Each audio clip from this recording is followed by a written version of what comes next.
We were on our way back to my castle in Stenda. The last light of dusk was hiding behind a grey wet cloth above. The scents of freshly wetted soil and wood hung in the air. The icy wind cut through wool and leather. The leaves hissed and danced in the trees above us. We had to rest.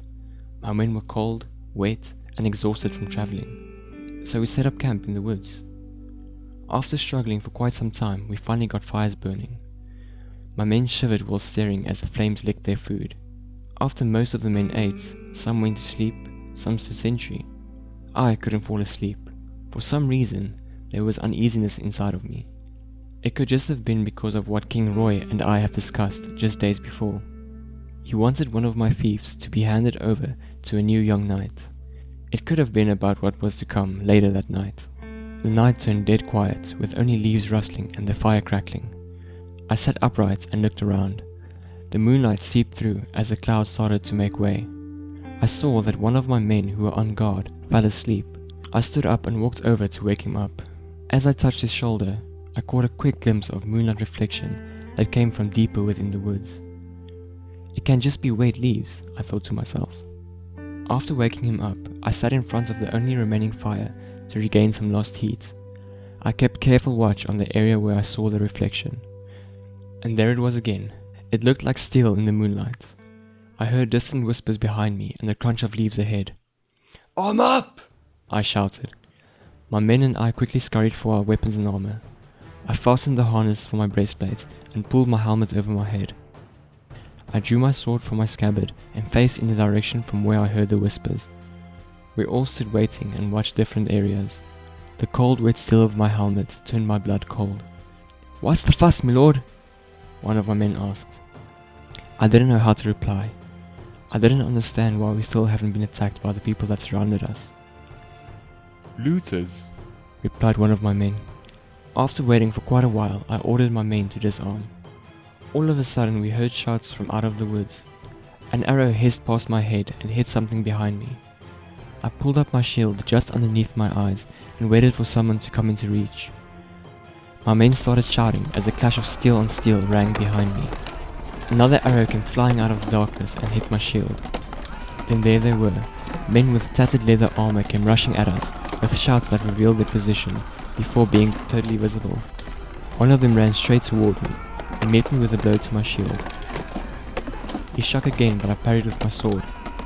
I swung overhead, but his sword caught mine and he moved it to the side, exposing my body. He stabbed toward my vulnerable side, but I managed to step away. I answered with a kick which caught him off guard and put him down. I finished him off with a stab through his neck. Just as I thought I could catch my breath, another looter was on me. He had a scar across his face and half of his teeth were missing. He advanced quickly and delivered a wide, forceful swing. I ducked underneath and caught him with an upward swing. He screamed as blood gushed out beneath his chin. I had time to swiftly assess the battlefield to get an idea of what was unfolding around me. It seemed that about half of my men were cut or shot down. The sound of screams and bashing steel continued to fill the night sky. To my left, one of my men collapsed silently. I moved to face his victor. I started with a hard blow which caught him on his right shoulder and made him grunt. He quickly returned a wild swing which was easily blocked with my shield. He pulled out a dagger which bit into my upper leg and released my blood. I let out a slight scream with my breath steaming in the air.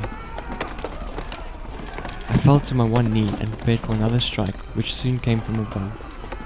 I lifted my shield to protect my head and drove my sword up into his inner thigh. It was enough to make his body give in. I got up and stabbed his heart to draw any life that was left. Another man approached me. I had no energy left and accepted my fate. As he lifted his sword to deliver his final blow, an arrow sprout from his neck. His eyes opened as wide as the sky and he met the ground. The fighting was over as quickly as it had begun. We were only 4 men left out of the dozen that had travelled with me. I could feel my legs stinging and throbbing. I cut off one of the fallen enemy's sleeves to wrap my leg.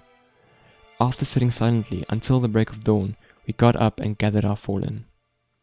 We stacked their bodies on wood and set them aflame. It seemed that there were about 30 of the looters, some of them still grunting in pain and shock. Thanks a bunch for watching. If you guys enjoyed, please hit the like button and consider subscribing for more stories.